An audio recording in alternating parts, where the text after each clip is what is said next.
కార్యక్రమాన్ని సమర్పిస్తున్న వారు వాసవి గ్రూప్. మీ కలలను నేను నిర్మిస్తా. సహ సమర్పిస్తున్న వారు Chaitanya deemed to be university Hyderabad. Yugandhar real story, rice your dreams. అందరికీ నమస్తే. గరం గరం వార్తలకి స్వాగతం. ఇయాల కూడా మీకోసం చాలా వార్తలు పట్టుకొచ్చినాం. అంతకంటే ముందుగాల హెడ్లైన్స్. బీఆర్ఎస్ పుంజుకుందంటున్న కాంగ్రెస్ ఎంపీ మేడం.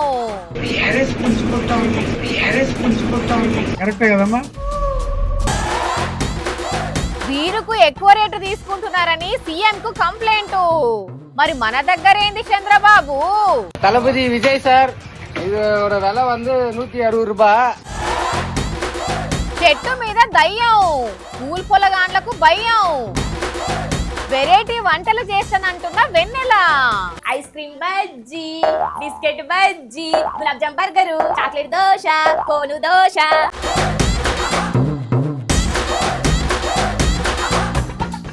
నాన్న పొద్దున్న దానిక పనికి పోయి సాయంత్రం ఇంటికొచ్చుడుతోనే పిల్లలు నాన్న దగ్గరికే ఉరుకుతుంటారు. ఎత్తుకొమ్మని మారం చేస్తారు. నాన్నతోను కలిసి ఆడుకుంటారు. అటు తిరుగుతారు, ఇటు తిరుగుతారు. బండి మీద ఎటన్నా తీసుకొని పొమ్మంటారు. నాన్న కూడా చేసిన కష్టాన్ని అంతా మర్చిపోయి పిల్లలతోని ప్రేమగా ఉంటాడు. అయితే ఈడో కాడ నాన్న కనబడకపోవడుతోని నాన్న ఫోటోకు ఓ బిడ్డ ఎట్లా ముద్దులు పెడుతుందో చూస్తే మనసు కరిగిపోతుందిలా.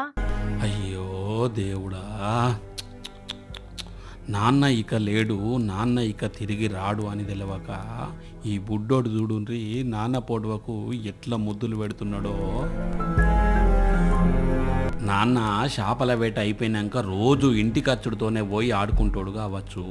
ఇప్పుడు వారం 10 రోజుల నుంచి నాన్న కనబడకపోయేటాలకు నాన్న వస్తుండు అన్న సంబరంలా నాన్న పోటువని చూసి మురిసిపోతున్నాడు. ఇది చూసి అక్కడ ఉన్నోళ్ళు కూడా మస్తు బాధపడబట్టిర్రు. కానీ నానేమో బోటు ప్రమాదంలో గల్లంతాయే. మొత్తం 6 జాడ ఇప్పటికీ కూడా తెలియకపోయే. కానీ చూస్తుంటే మనకు కూడా గుండె కరిగిపోయినట్టు అవుతున్నదిలే.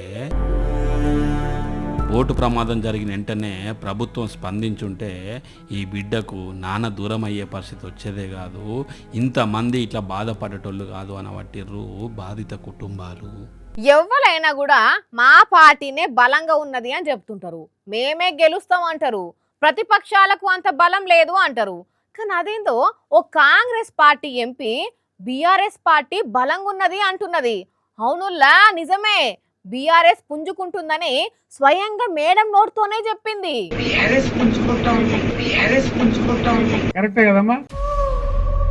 నిజమే కదా నుల్లా. ఎంపీ రేణుకా చౌదరి మేడం అన్న ఈ మాటలు వింటే కేసీఆర్ సార్ లెక్కనే కరెక్టే కదమ్మా అని బీఆర్ఎస్ పార్టీలు అంటే కాంగ్రెస్ పార్టీలు షాక్ అవుతారు కావచ్చు. మరి కాదా? ఓ దిక్కు రేవంత్ రెడ్డి సారు బీఆర్ఎస్ ను కోలుకోకుండా చేస్తా, వచ్చే ఎలక్షన్ల మళ్ళా కాంగ్రెస్ పార్టీ పవర్లకు వస్తుందని కంఠం దిగిపోయేటట్టు చెప్తుంటే వాళ్ళ పార్టీ ఎంపీనే బీఆర్ఎస్ పుంజుకుంటుంది అంటే ఎట్టుంటదుల్లా? ఇదిని అక్కడ చూసిండ్రా, మా పార్టీ బలమే పెరుగుతుందని మీ పార్టీలో చెప్పబట్టే అని బీఆర్ఎస్ వాళ్ళు అన్నారా? మరి మేడం అన్నట్టు నిజంగానే బీఆర్ఎస్ పుంజుకుంటుందా? ఈ సర్కారు మీద వ్యతిరేకత ఏమన్నా చాలా అవుతున్నదా? అందుకే బీఆర్ఎస్ వాళ్ళు రోజు రోజుకు ఏదో అంశం మీద నిరసన తెలుపుతున్నారా అనే డౌట్ రావా మేడం మాటలు ఇన్నోళ్లకు? మరి రేణుకా మేడం ఏ సర్వేని చూసి అన్నదో ఎట్లా అంచనా చేసిందో తెలియదు. కానీ ఈ మాటలు అయితే కాంగ్రెస్ పార్టీకి షాక్ ఇచ్చినట్టే ఉన్నాయని అంటున్నారు కొందరు పబ్లిక్. పీత కష్టాలు పీతయ్య అన్నట్టు ఎవరి కష్టాలు అలాకున్నాయి. ఒక్కొక్కరిది ఒక్కో సమస్య. అలా బాధ చెప్పుకునేందుకు కొంతమంది లీడర్ల దగ్గరకు పోతారు. ఇంకొందరు ఎస్పీలు, కలెక్టర్ దగ్గరకు పోయి దరఖాస్తులు పెట్టుకుంటారు. అయితే తమిళనాడులో ఒక తమ్మునికి భగోనికి కూడా రాని కష్టం వచ్చిందుల్లా వెంటనే ఫోన్ తీసి డైరెక్ట్ గా సీఎం విజయ్కే లైన్ కలిపి తన సమస్య గురించి కంప్లైంట్ చేసిండు. తలపతి విజయ్ సారు, ఎన్నా సార్ ఇదే అన్యాయం. ఇందా బీరు రేటు 160 రూపాయలు, కూలింగ్ చేసినందుకో ఇంకో 10 రూపాయలు అదిగమా వాంగురాంగా. ఇదేమంత కూల్గా కూడా ఇల్లే సార్. நீங்க தான் నాకు అన్యాయం పన్ననం సార్. இந்த వైన్ షాప్ లైసెన్స్ క్యాన్సిల్ పన్నుంగా సార్ అని తమిళనాడు సీఎం విజయ్కి తన బాధ చెప్పుకున్నాడు ఈ తమ్ముడు. ఎందుకైనా మంచిదని సాక్ష్యం కోసం ఆ వైన్ షాప్ ముందే నిల్చొని చేతిలో బీర్ బాటిల్ చూపెట్టుకుంటా వీడియో తీసుకొని సోషల్ మీడియాలో పెట్టి సీఎంకు ట్యాగ్ చేసిండు.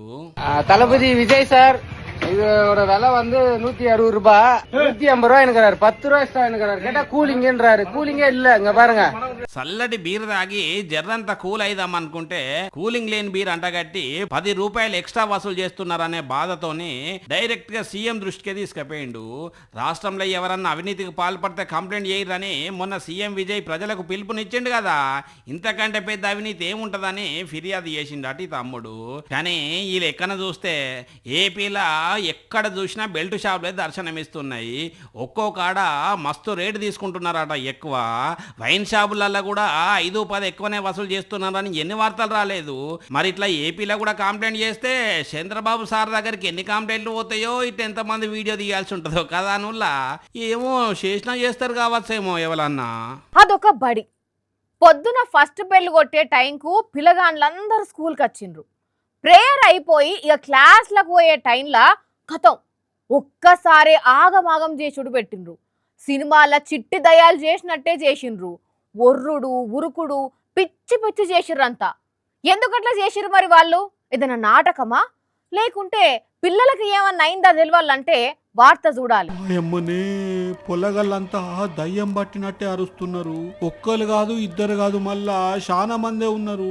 ఎందుకు ఇట్లా చేస్తున్నారు, ఏమైంది ఇళ్లకు అని అంటే, నేపాల్లో ఉన్న ఈ బల్లే క్యాంటీన్ కట్టేందుకు స్కూల్లో ఉన్న ఒక పెద్ద చెట్టు నరికేసిండ్రట.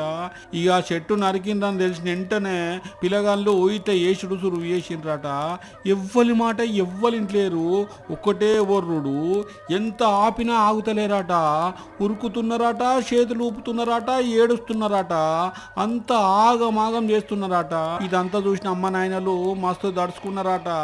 ఆ చెట్టు మీద ఏదో ఉన్నట్టున్నది, ఆ దయ్యమే పొల్లగన్లని ఇట్లా ఏపుస్తున్నది అని కొందరు అంటుంటే, ఏహే ఆత్మ లేదు, ఆకుకూర కట్ట లేదు, హిస్టేరియా లేదంటే సైకోజెనిక్ ఇల్నెస్ అంటారు దీన్ని. ఇదొక మానసిక సమస్య అంతే. ఇన్నొద్దులు చెట్టు కింద ఆడుకున్న పిల్లగాండ్రు ఒకరిద్దరు ఆ చెట్టు లేదన్న బాధలా ఆగమాగం చేస్తున్నారు ఇట్లా. అయితే అది చూసి తతిమొళ్ళు కూడా అట్లనే చేస్తున్నారని అంటున్నారు. పిల్లగాండ్లకు కౌన్సిలింగ్ ఇచ్చిన వాళ్ళు సెట్ అయినరట. నిజానికి కూడా ఇది మానసిక ఒత్తిడి చేయంగానే అవుతుంది అన్నట్టు. అప్పట్లో మనకాడ ఉత్తరాఖండ్ బాగేశ్వర్లో ఉన్న గవర్నమెంట్ బయలే పిల్లగాండ్లు ఏడ్చుకుంటూ ఆగం చేసే కదా. ఈ కాలం పిల్లగాళ్ళు మానసికంగా జర్ర వీక్ ఉంటున్నారు. దానివల్లనే ఇలాంటి సమస్యలు వస్తున్నాయి. కాబట్టి జర పిల్లగాళ్ళకు ధైర్యం నేర్పాలి. ఏదైనా తట్టుకొని నిలబడతట్టు వేయించాలనుకోబట్టిర్రు ఈ వీడియో చూసిన కొందరు పబ్లిక్. బస్సులల్లా పర్సులు కొట్టేసిన వాళ్ళని చూసినావు, సెల్ ఫోన్లు కొట్టేసిన వాళ్ళని చూసినావు, లేడీస్ మెడల బంగారం షైన్లు తెంపుకుపోయిన వాళ్ళని చూసినావు. ఆఖరికి బస్సులుండే పానాలు ఇనుప రాడ్లను కూడా ఎత్తుకపోయిన వాళ్ళని చూసినాం కదా. అయితే ఈడ మాత్రం ఎసోంటి చోరీ జరిగిందో చూస్తే అసలు గిసోంటి దొంగతనం ఏ బస్సులో కూడా జరగలేదు అంటారు పక్కా. పాపం బస్ స్టాప్ వచ్చినట్టున్నది, డోర్ కొడుతుంటే తీస్తలేరు. అక్కను అంతగానం తిప్పల పెడుతున్నారు. ఓ డ్రైవర్ అన్న జర డోర్ కట్టకనట నొక్క రాదే, ఆమె దిగిపోతుందట అనుకుంటున్నారులే. అయితే ఒక్క సెకండ్ ఆగుండ్రి, ఈమెను ఎందుకు దించుతలేరో మీకే క్లారిటీ వస్తుంది. పోలీస్ మేడం ఒక్కసారి అక్క బ్యాగ్ చెక్ చెయ్యుర్రిగా.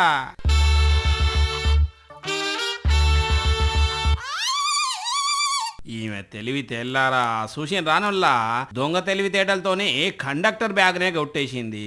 ఇక చూడుర్రి మళ్ళా మహానటి లెక్క అర్రే ఇది నా సంచిలోకి ఎట్లొచ్చింది అని కవరింగ్లు ఇస్తున్నది. కర్ణాటక రాష్ట్రంలో ఒక బస్సులో దొంగతనం ముచ్చటిది. టికెట్ డబ్బులను కండక్టర్ లెక్క పెడుతుంటే కళ్ళు మూసి తెరిచే లోపులనే కొట్టేసి నా స్టాప్ వచ్చింది అని హడావుడి చేసిందట. ఇదంతా చూసిన ప్రయాణికులు కండక్టర్కి చెప్తే బస్సు డోర్లు మూసి పోలీసులను పిలిస్తే దొంగతనం అంతా బయటపడ్డది. కానీ బస్సు ఎక్కి కండక్టర్ బ్యాగే కొట్టేసిందని అంటే దొంగతనాలు చేసేట్లా ఎంత దిట్టనో ఏమో అర్థం చేసుకోండి ఇక మీరే.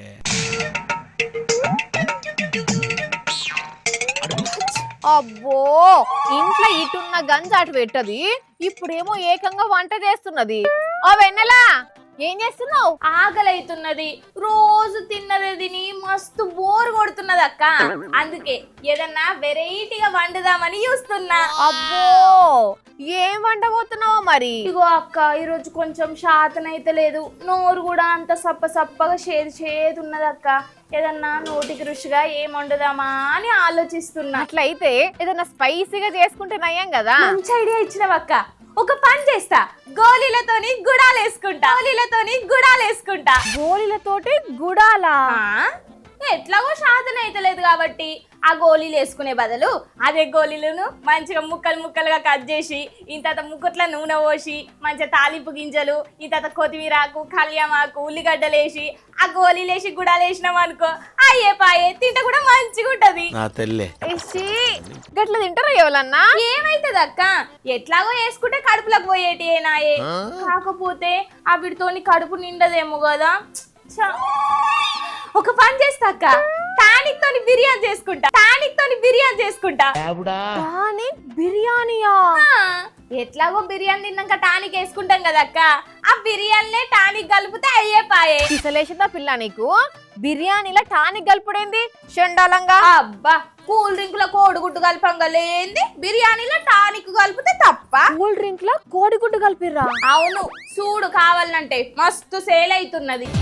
మస్తుగున్నదిలే, పింక్ కలర్ లా. దేవా, ఎట్లా తింటారు దాన్ని? ఇదే ఇప్పుడు ట్రెండ్ అక్క, కొత్త రుచులు కోరుకుంటున్నారు పబ్లిక్. అన్నట్టు నీకు పుల్లైస్ అంటే ఇష్టం కదా? మస్తు ఇష్టం. చిన్నప్పుడు అయితే ఐస్ క్రీమ్ బండి వచ్చిందంటే కథం కొనిచ్చేదా కేడ్చేది నేను. మరి బజ్జీలు అంటే ప్రాణం. అయితే ఈసారి నువ్వు ఇంటికి వచ్చినప్పుడు పుల్లైస్ బజ్జీలు వేసిస్తా, తిందువు గాని. పుల్లైస్ బజ్జీలు ఉంటాయా ఏనన్నా?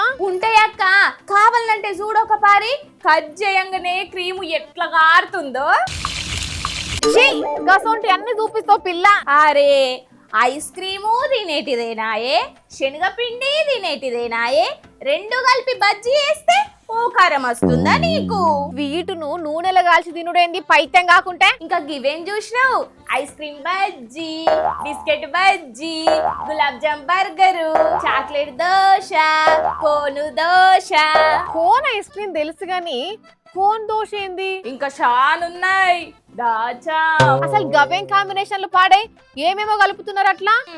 గిదానికే అంటున్నావు. నువ్వు ఎక్కడన్నా షాయిలో నూడిల్స్ వేసుకొని తిన్నావా? ఓ తల్లి, ఇక ఆపుతావా నీ పెంట ముచ్చట్లు? ఇప్పుడు ఇది ట్రెండ్ అక్క, తినుడే కాదు తీరొక్క వెరైటీలు మంచిగా వీడియోలు తీసుకుంటా పెడితే మస్తు వైరల్ కావచ్చు. వైరల్ అవ్వడు కాదు, వైరల్ ఫీవర్ వచ్చేటట్టున్నది నువ్వు చెప్పిన అన్ని తింటే. ఇప్పుడు ఇట్లనే అంటావు గాని జరాగక్క, ఇయో ఈ వంట మొత్తం అయినాక టేస్ట్ కు తీసుకొస్తా, తిందువు గాని. వద్దమ్మ తల్లి, అది టేస్ట్ చేసి జీవితానికి ఇదే లాస్ట్ చేసుకున్నాడు ఇష్టం లేదు నాకు. అక్క, నీకు స్వీట్లు అంటే మస్తు ఇష్టం కదా, జిల్లెడాకులతోని జిలేబులు వేసి తీసుకొని రానా నీకు మరి? ఆపు, వైరల్ కావాలని ఏది పడితే చేస్తే ఆగమైతావు. అది వరకు కాకినాడలా ఒక ఇంట్లో గిట్లనే వీడియోలు చూసి ఉమ్మెత్త పువ్వులతోటి వంట చేసుకొని తిని ఆగమైన నలుగురు.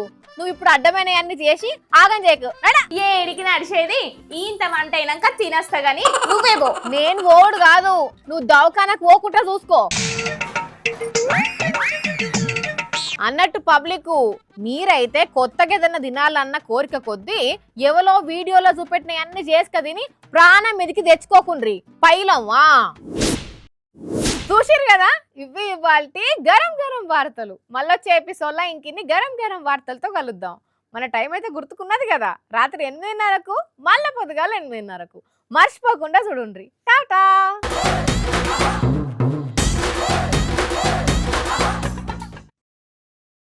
మరిన్ని అప్డేట్స్ కోసం ఛానల్ ను సబ్స్క్రైబ్ చేయండి. నోటిఫికేషన్స్ కోసం బెల్ ఐకాన్ పై క్లిక్ చేయండి.